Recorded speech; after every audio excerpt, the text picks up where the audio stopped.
Hey folks, welcome. Here we discuss real stories by real people. Today we have the story of a man who finds out he's infertile and that his girlfriend's pregnancy might not be his. Let's see how it goes.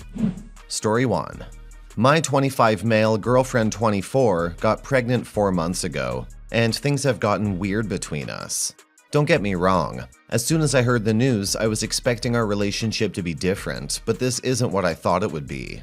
With all the changes she's going through and all the difficulties that come with it, I thought she would be leaning on me more. But if anything, she's grown more distant ever since it started. I'm also worried about the future. We didn't plan on having this baby, and although we decided we want to keep it, I have no idea what our lives are going to look like. And every time I try to talk about it with her, she always dismisses my concerns, as if this isn't real. Plus, this is probably just a thing with the hormones, but things in bed aren't great either. I don't know what's wrong, but something is. And I just got a lead on a bad conclusion. Earlier this week, I started getting this strange heavy feeling in my groin, and I got it checked out this morning. The doctor told me it was varicocele, but there was a part of the diagnosis that doesn't add up. Apparently, it can cause male infertility, and the disease's progression looks like it's been going on for about half a year. But that's 1 or 2 months before my girlfriend got pregnant. It started to dawn on me what my girlfriend's problem might be. So I asked the doctor that if I was infertile, what the chances are of having a kid. He told me that miracles do happen, but it would take a lot of trying as well as treatment if I wanted to conceive. Great, because me and my girlfriend weren't trying at all to have our baby. If anything, we were trying to not get one. I asked the doctor to test my sperm count, but it's going to be a few days before I get my results back. Considering how I was able to become a dad anyways, I'm pretty sure they're going to be good. However, if the tests come back and it turns out that I'm dry down there, it could mean that I'm not the father of my girlfriend's child. Trying not to think about that possibility too much, but I'll let you guys know what the results say. Update: tests came back. Turns out that my count is low. Not low enough that it's impossible for me to have a child, but I would need to be trying really hard to have one. And as I said before, this is not something we planned on. Considering I used protection every time, plus the conception dates never added up, made me realize there was a thin chance it was my baby. However, I was now sure that my girlfriend has been cheating on me, and it's more likely that one of the men she's been seeing is the dad. We have a security camera that records the front of our place, and normally I never check it unless there's an alert. But I started looking at the footage after I asked for those tests. I started noticing that sometimes when I'm away, a car will pull up in the driveway pretty soon after I leave. But the weird thing is, it's never the same car twice. Makes me wonder how many of these visits she's had ever since we started dating. In other news, we went to another doctor's appointment. This time it was an ultrasound screening. They were able to find out the baby's sex, and it gave me a great idea. I suggested to my girlfriend that we throw a gender reveal party. You know, when you bake a cake with the inside being dyed either blue or pink for a boy or a girl. I told her that she could invite whoever she wanted, and I'll get a baker to do the cake, and she loved the idea. So the doctor gave us an envelope with the gender written inside. I'll let you guys know what it is right now. It's a boy. However, it's not going to be a blue cake. I'm going to ask the baker to leave the inside plain vanilla and to add a note that says, "It's another man's baby." When I went to the cake shop and explained my situation and request to the baker, he was sympathetic and thought the idea was hilarious. The cake would have 2 layers, with the note I requested in between them. Our party's going to be a week from now, and my girlfriend has invited all her friends and family, basically everyone she knows. This is the first thing in a while that added a spark to our relationship. But I think she just wants to put on a big show, and it's a show that she's gonna get. I'll let you know how it goes. Last update. This is how it went down. We ended up going all out, setting up all these special drinks and decorations to fit the party's theme. Like I mentioned earlier, my girlfriend invited everyone. She got her entire family to show up, as well as some of her girlfriends. I didn't invite nearly as many people, just a couple friends who were in on it. For most of the evening, it was a casual affair. Actually, it was kind of boring. We played a few party games that we found on Pinterest, although most of them were just conversation starters. That's okay though, because I didn't want the party to outshadow the main event. One of the things we talked about was what we wanted to name them if it was a boy or a girl, and my girlfriend suggested either April or Zach. Thinking about it was nice, but I'm not going to be there to name them myself. I knew it was a boy, and I said I wanted to name him Alex, so that I won't have to come up with something else if it turns out to be a girl. I'll spare you the details for the rest of this night and skip straight to the interesting part. When we cut the cake, everyone gathered around, eagerly waiting to see if it's pink or blue. My girlfriend cut the cake. She then looked at everyone and pulled out the slice as if she was a magician showing the audience her card. However, the big reveal left everyone confused. "Why is it plain?" one of the guests asked. "Good question," she replied, and then turned to me. "Are you sure you gave the baker the right instructions?" "The baker followed them to a T," I said. "Read the note." She then reluctantly pulled a card from the in-between layer of icing. "It's another, okay, I'm not reading that out loud." "How come?" I asked her. And then one of my friends wrestled it from her hands and excitedly read it aloud to an audience that was growing less enthusiastic by the minute. "It's another man's baby," he yelled out. Everyone was shocked, and my girlfriend's face boiled over to a bright red, and she tried to chew me out. "Is this some kind of sick joke? How could you possibly know that it's not your kid?" I then pulled the test results from my pocket. "Because I can't have any kids. Who did you sleep with?" Suddenly, she had a problem with all the people that she brought out to this event. "Well, don't ask me that in front of my family." "No, I want to know," her brother chimed in before a very quick shut up from his other sister. Soon, her entire family started arguing. Her friends already took an Irish exit, and it quickly bubbled into an all-out fight.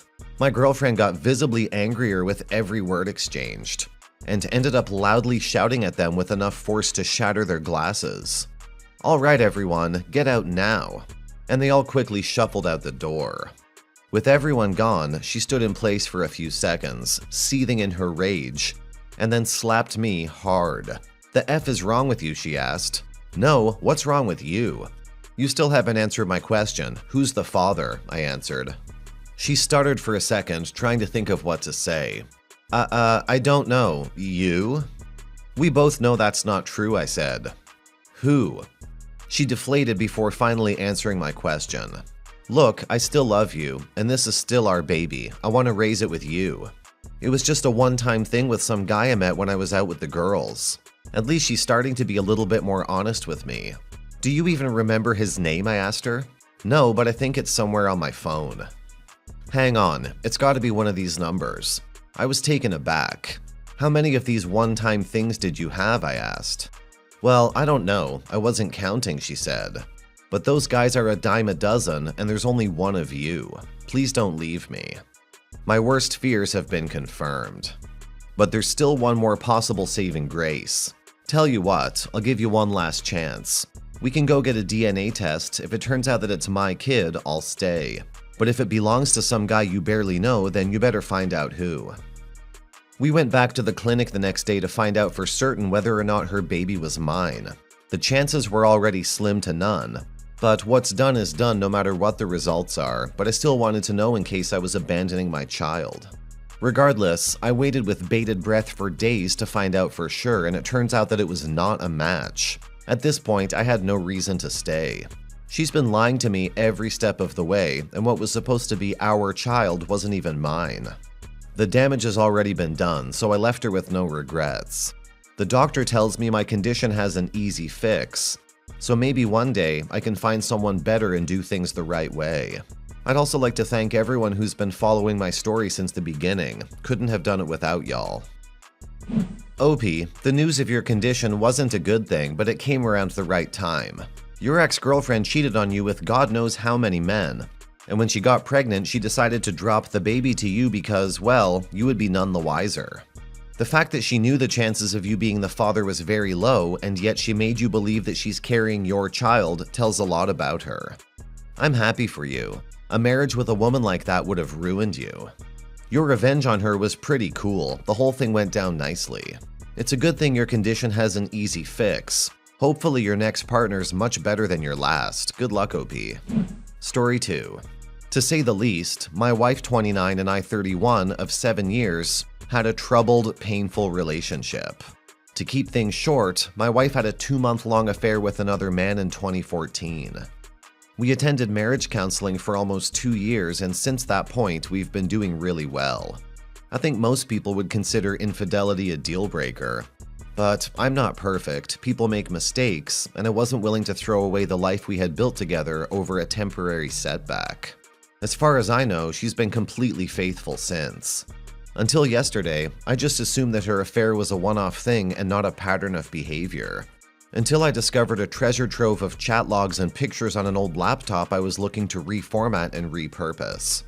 Again, to keep it brief, for at least the first 3 years of our relationship, which started in 2009, she had carried on emotional relationships with at least 3 other guys.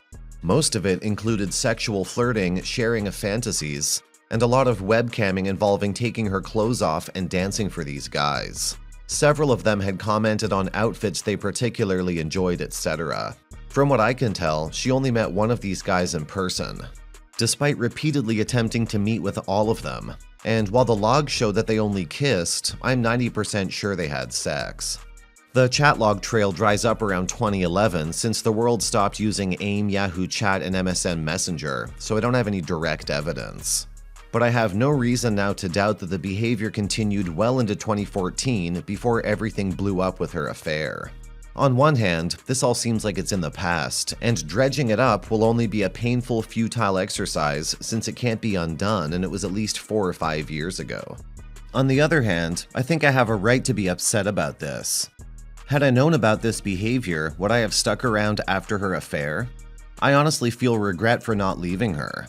Not to mention that during the whole time the webcamming stuff was going on, I would constantly ask her to do the same thing with me. Occasionally, she would send sexy photos, but now I'm pretty sure they were intended for other guys, and it was just convenient to send them to me. We had a major dead bedroom situation during this period, and it's now clear that she was seeking sexual gratification outside of our relationship. Again, had I known all of this, the course of my life could have been very different. Do I bring it up? What good would it do? Taken in a vacuum, the past 4 years have actually been pretty good. We have similar life goals, interests, and financial success. Is it worth throwing all of that away because of something that happened so long ago? OP, I think you absolutely need to bring it up and talk it out. Seek additional counseling if necessary. But this kind of thing can build resentment over time. You don't want to be old and bitter and essentially unhappily married. Bringing it up to talk about it doesn't mean throwing away the relationship. It's all up to you whether or not you can still have trust after this. But honesty is a part of a healthy relationship. How she speaks about it, what she says, that will show her character and help you make a decision, but definitely put getting divorced on the table. Now for some comments. Leave now, don't look back, leave. She's cheated on you, one time confirmed and suspected multiple other times. Emotional relationships with others is still a form of cheating. So is seeking sexual gratification outside a relationship. She's been cheating on you more than she hasn't been. It may be stable now, but it was built on shaky ground, lies and infidelity. Again, leave. This whole relationship is effing tatters. If I were you, I would leave simply by the fact that there sounds like there's no happiness there, and the fact that you're looking for evidence to confront her with is likely a facade covering that you feel the same. So I guess anyway, but I won't put words in your mouth. If I'm wrong, I'm wrong. But yeah, this thing sounded dead from years ago and honestly should have ended sooner. I would say don't drag out that mistake any longer and look for greener pastures. I don't see how this is salvageable. She cheated for years and with many men. There's no way she'll ever be honest about how many times she's cheated or with who, unless you directly catch her. Think about the advice you would give to a good friend in your same situation. Would you advise him to stay with her knowing her pattern of behavior? If you had a son, would you want him to be married to somebody like her? If the answer to either question is no, you know what you have to do. Life is too short. Cut your losses and move on, man. I wish you the best of luck.